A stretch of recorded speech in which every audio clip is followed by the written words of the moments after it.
Hey, it's day 15 of a beer advent calendar, the Brit and Yankee special curated unique beer advent calendar. And as you can see, I'm in a brewery and I'm with this man. This is Nick Fonte, who is the assistant brewer at Riverlands Brewing Company in St. Charles, Illinois. Hey Nick. How you doing?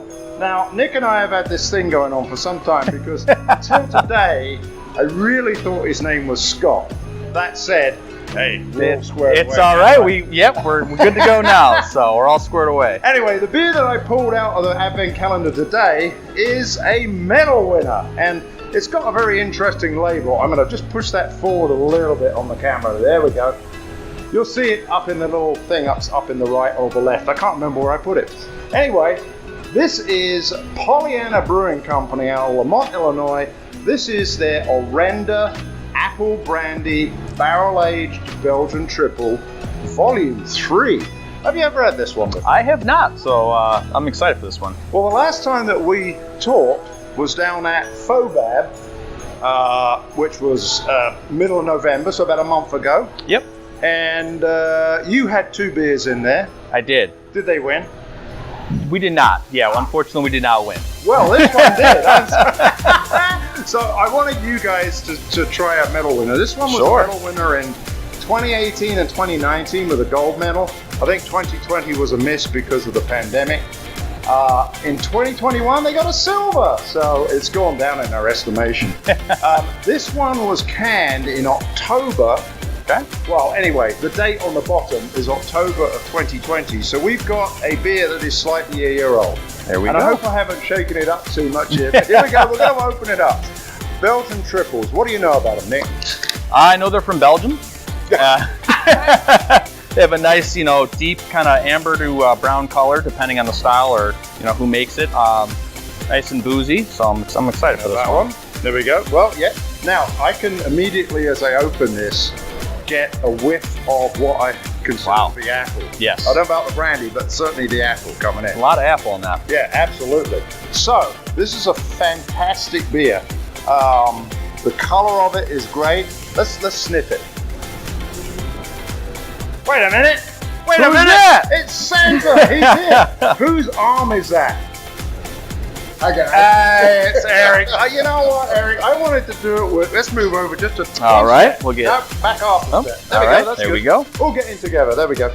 So I did want to do this with Nick because Eric always gets all of the bubbles. I'm very chatty. Yeah, he is. He's very chatty. Every now and then. So we wanted to get Nick's opinion on this. Do you want some of this? I will. We'll put Santa on the floor. No. Oh, get me up! Get me up! Okay, there we go. I'll pour you some of this. There we go. Brilliant. So you can sniff it. Now you've sniffed it. Have you tasted it? All right. I have not tasted it yet. Go ahead and taste it. All right. So once again, man, it's like the apple comes through out the can, but when you go into the actual glass, I get a lot of apple, and I get a lot of oak. Yes. This is great too. So behind like the fruitiness of the apple, you get a really, really firm oak note in there. Go ahead and drink it, which you have. I want to tell somebody that it is 11%. So, I dripped some out. Uh-oh. Oh, God, I can't. I'll get down and lick that That up. was for Santa. There we go. Let's all take a drink, shall we? All right, up you. I mean, it's up to you now. Not up to you. I'll rephrase that. Thanks. Well, first I get a lot of apple right up front. With the booziness that comes through with also kind of some dark fruit. A little bit of maltiness, carameliness. Carbonation's nice, not too heavy, still there. After being a year old, it hasn't really lost too much carb. Yeah, I don't know whether it's got smoother. Did you ever have this beforehand? Did you have volume 1 or volume 2? This is my first time having this beer. Okay, all right, good.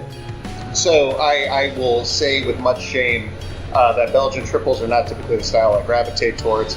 That being said, the thing that I don't tend to like about Belgian triples seems to be absent in this, which is a heavy phenolic character, where I think maybe the age of the beer has kind of tamed that down a little bit, along with the barrel that it was aged in. I think this is absolutely excellent. Oh yeah, very nice. So if they put this into Fobab and they judged it, do you think it was fresh or do you think it was a year old as well? was probably aged for about a year. I wouldn't say that they had it out of the barrels for that long. There was probably fresh entered in. Right. Well, Pollyanna always does a good job, and I know on the can here it says optimism isn't just a fool's errand, which it isn't, because I think we can all be optimistic that we got through 2020. Yeah. We're in the we're at the end of 2021. It was a much better year. Oh yes, absolutely. 2022 is going to be great. Yep. If anybody can get hold of this anymore, I would suggest you go out and get some, because I'm not certain that Brian Pavola, who's the brewer down there, is actually brewing this anymore. Of course, he may have like tons of barrels of it left over. Sure, right. Yeah. oh yeah. It's got rather a grim label on there. It's like a skull. Yeah, it's definitely a skull. Like an X-ray. Yeah, it's like, yeah, it is. Yeah, I don't quite know what that means. Anyway, Nick, what are you brewing next? Remember, we're in December, so you're probably brewing for January, right? Yes, I would have to take a look at the schedule and see what we're coming up on. I not off the top of my head, I don't remember what we're brewing next. Okay. So. Do you know? Well, so kind of the end of December, we have a few fun things coming out. We've got a collab that we just did with Penrose, which is a French country lager, which is kind of ambiguous as to what that is, but think something like a Domaine DuPage sort of beer to guard kind of thing, but with lager yeast. We're really excited about that. We love brewing with those guys. They're great neighbors of ours. We also have a German Schwarzbier, which is a black lager, coming out right around the end of January. And then we've got some fun collabs that we're doing in December. Some will see the light of day in January, but most won't. So we've got Microphone coming out to brew with us. It's going to be a stout. That'll come out in January, but we're also going to tuck a bunch of that away into barrels. And then kind of giving you guys the scoop here on that, we're also doing a barrel-aged stout with Foreign Exchange, and we're also going to do a barrel-aged stout with More. So those will be a little bit longer than January before we see the light of the day on those, but a lot of fun stuff coming down the pipeline for us for sure. Excellent. And if you guys want to come out to Riverlands, they're in St. Charles. They're part of the 5, or is it 6? I don't know. Breweries that are in this area. Depends if you include in Geneva and everywhere else. They're a great place. Cheers, guys. What are you doing for Christmas? Probably just having some family over, not too much. Nice.